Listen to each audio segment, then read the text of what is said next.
Bonjour, ici Olivier Clémence du blog réussirmoneCommerce.fr. Aujourd'hui, je vais vous parler d'un livre qui s'appelle Search Optimization de Lionel Miraton. Alors, Lionel Miraton, ça fait 10 ans qu'il est dans le référencement, dans le SEO. Il travaille pour Youda, une grosse entreprise qui fait des outils pour vous aider à référencer vos sites, notamment Youda Insight, qui est un très bon outil pour faire vos recherches de mots-clés, etc. Et ça fait longtemps que je suis Lionel via ses publications sur le blog ou sur Twitter. Il a sorti un livre récemment et donc je lui avais demandé de me l'envoyer pour justement que je puisse le lire et en faire une critique. Et donc c'est la critique aujourd'hui de son livre que je vais faire. Alors son livre est découpé en 3 parties. La première partie, ça va être comprendre le SEO. La deuxième partie, c'est les techniques de SEO. Et la troisième partie, c'est comment créer une stratégie pour votre référencement. Dans la première partie, comprendre le SEO, c'est une partie que j'ai trouvée vraiment très bien faite parce qu'il va expliquer vraiment les concepts clés du référencement, ce que vous devez comprendre, pourquoi vous devez le comprendre, pourquoi c'est important pour vous et pourquoi Google y accorde de l'importance. La vitesse de chargement, pourquoi est-ce que c'est important que votre site soit rapide. En effet, Google a dit que maintenant la vitesse de chargement a été prise en compte dans les critères de recherche, mais pourquoi est-ce qu'il la prend en compte? C'est très bien expliqué dans le livre, c'est que tout simplement, Google, ça lui coûte de l'argent d'aller voir des sites qui sont lents à charger. Donc, c'est dans son intérêt de vous amener à faire des sites qui sont rapides. L'intérêt de comprendre pourquoi Google veut certaines choses, ça vous permet de toujours garder en tête ce que vous devez faire pour avancer et faire un bon référencement. Toute cette partie est vraiment bien faite, comprendre le SEO est vraiment bien faite avec des exemples concrets, on comprend vraiment vers où Google veut aller et donc vers où nous on doit aller pour justement que Google référence bien notre site. Il y a aussi quelque chose qui est expliqué dans le livre et qui est très vrai, c'est que le référencement, ça doit d'abord être pensé pour les utilisateurs. Une des phrases du livre, ça doit être la première cible d'un audit SEO doit être l'utilisateur. Pourquoi? Parce que c'est l'objectif de Google aussi. L'objectif de Google, c'est de plaire à ses utilisateurs et ces utilisateurs sont vos utilisateurs. Quand vous faites une optimisation, vous devez la faire d'abord pour vos utilisateurs. Toutes les optimisations que Google va vous demander, en théorie, elles sont valables pour vos utilisateurs, avant même d'être valables pour Google. Donc ça, c'est un point qui est important et qui est soulevé dans le livre et c'est très bien. Parce que justement, c'est un des problèmes qu'on voit souvent dans le référencement, c'est qu'on va faire plein d'optimisations techniques sans jamais penser à l'utilisateur et on se retrouve avec un site qui en effet est optimisé pour Google mais qui derrière convertit pas forcément.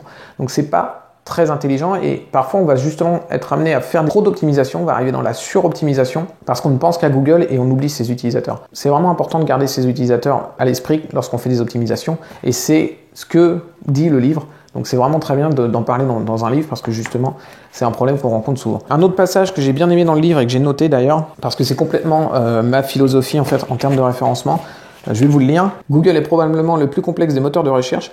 Les communicants de Google annoncent régulièrement plus de 200 critères pris en compte pour classer les pages.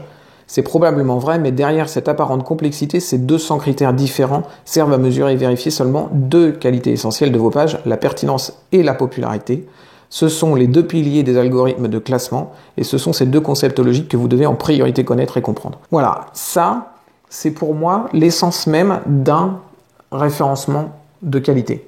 Si vous savez mettre en avant la pertinence de votre site et augmenter sa popularité, eh bien, vous allez faire un bon référencement parce que c'est ce que Google veut. C'est le concept clé de Google. Et je trouve ça super parce que je ne l'ai jamais vraiment lu de façon explicite dans un livre et là, il est vraiment mis en avant et dans tout le livre, on va revenir très régulièrement à ces 2 critères, la pertinence, la popularité. Il appelle aussi de temps en temps l'autorité.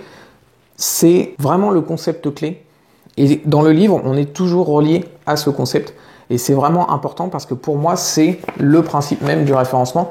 Ma formation que je vends pour les commerçants pour référencer leur site sur Google, c'est vraiment une formation qui se base essentiellement sur ce principe de pertinence et de popularité. J'ai trouvé ça super de pouvoir lire dans un livre, pour une fois, qu'il fallait vraiment se concentrer sur ces 2 critères. Alors, dans les techniques de SEO, la deuxième partie du livre, donc il va aborder plein de techniques d'amélioration de vos pages, donc évidemment l'optimisation des URL, etc.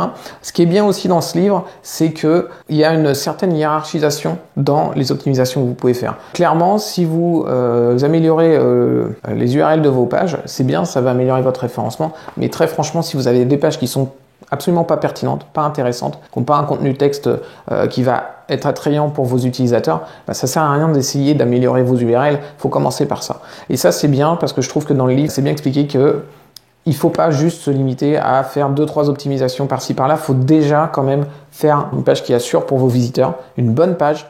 À partir de là, vous avez déjà fait une optimisation parce que vous avez fait une bonne page pour vos visiteurs. Après, en effet, on va dire que améliorer vos URL, rajouter les légendes sur vos images, etc. Ça, c'est les petits détails qui vont faire le petit plus, qui va vous faire peut-être gagner des positions supplémentaires. Mais déjà, si vous n'avez pas fait une bonne page au départ, ça sert à rien. Il faut déjà faire une page qui a un contenu intéressant.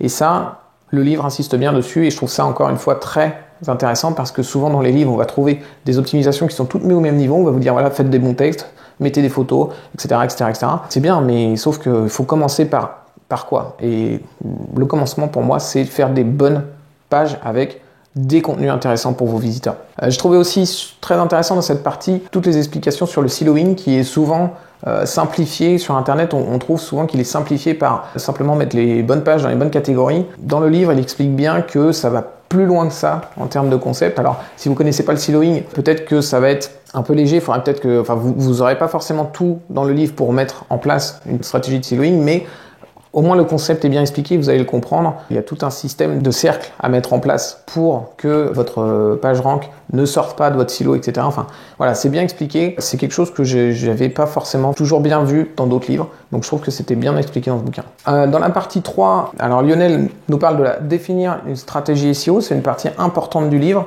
que j'ai trouvé très intéressante. Il commence déjà par expliquer que, comme il le disait au début du livre, il faut se concentrer sur l'utilisateur et du coup, il propose de créer des personas pour se focaliser sur l'utilisateur et d'améliorer ces personas en injectant du SEO à l'intérieur. Donc, je ne vais pas rentrer dans le détail, il faudra lire le livre pour bien comprendre le concept, mais c'est une très bonne idée, moi je trouve, parce que en effet, on va une fois de plus toujours avoir l'utilisateur en tête. Il met bien en avant le fait que souvent, on va retrouver des catégories qui sont pensées par le propriétaire du site et qui vont refléter sa problématique à lui. Par exemple, je sais pas, vous avez un catalogue de produits, et vous allez reprendre les catégories de votre fournisseur, qui sont ces catégories à lui parce que ça l'arrange bien, mais vos utilisateurs, eux, ils ont des problématiques. Il faut plutôt penser vos catégories de manière à solutionner leurs problématiques plutôt que des catégories qui vous arrangent bien par rapport à votre classement dans votre rayonnage derrière. C'est pas du tout comme ça qu'il faut classer vos catégories.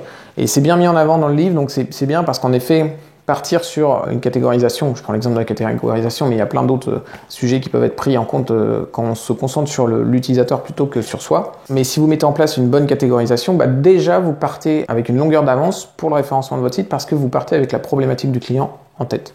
Donc déjà, ça, c'est un point qui est très important. Alors évidemment, comme beaucoup de référenceurs, il explique qu'une stratégie de SEO doit se penser avant la construction du site. Je suis complètement d'accord. Maintenant, je mets un bémol là-dessus parce que je suis en contact avec beaucoup de sites, de e-commerce, etc. Et la problématique que j'ai là-dessus, c'est que voilà, si on va partir de l'idée qu'on veut mettre en place une stratégie SEO avant la création du site, on va donc du coup regarder comment créer des personas, mais il va bien falloir apprendre à créer des personas. Pour créer ces personas, on va peut-être faire un sondage. Donc comment on va faire un sondage? On va essayer de se renseigner sur les sondages et ainsi de suite.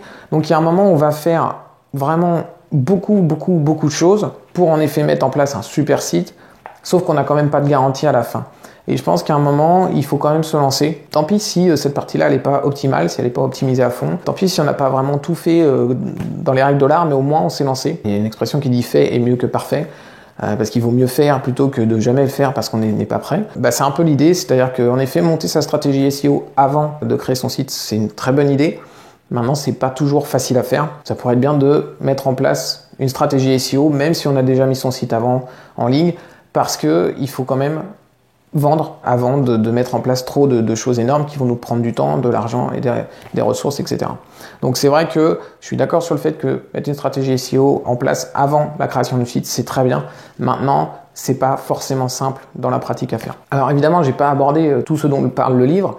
Il y a beaucoup de sujets. Il n'est pas énorme, il fait 140 pages, donc c'est un livre qui se lit assez rapidement.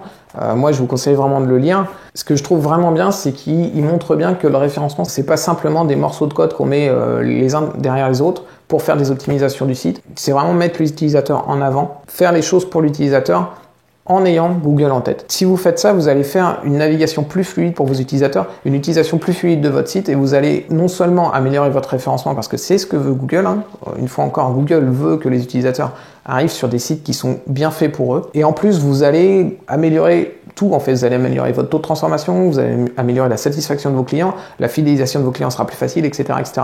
Donc c'est vraiment comme ça qu'il faut penser les choses et le livre le met bien en avant, donc je trouve ça vraiment super. Est-ce que vous devez lire ce livre ? Moi, je pense que oui, et quel que soit votre niveau, que vous soyez très bon en référencement ou que vous débutiez. Pourquoi ? Parce que le but de ce livre, c'est pas de faire de vous des experts du SEO, pas du tout. Le but de ce livre, c'est de vous faire comprendre comment faire un bon référencement.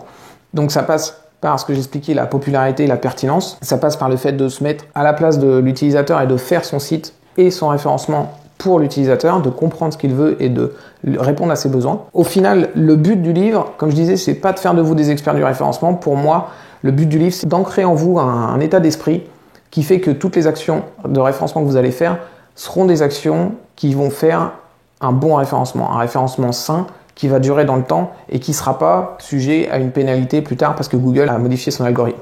Encore une fois, je l'ai déjà dit plusieurs fois, la popularité et la pertinence, c'est les points clés du référencement de Google et ça, il ne le changera pas parce que c'est ce qui fait la qualité de ces résultats. Vraiment, ce livre est complètement dans l'optique que j'ai du référencement et je l'ai vraiment adoré. Je vous conseille vraiment de le lire pour avoir un état d'esprit qui va vraiment vous amener vers un très bon référencement. Merci d'avoir regardé cette vidéo.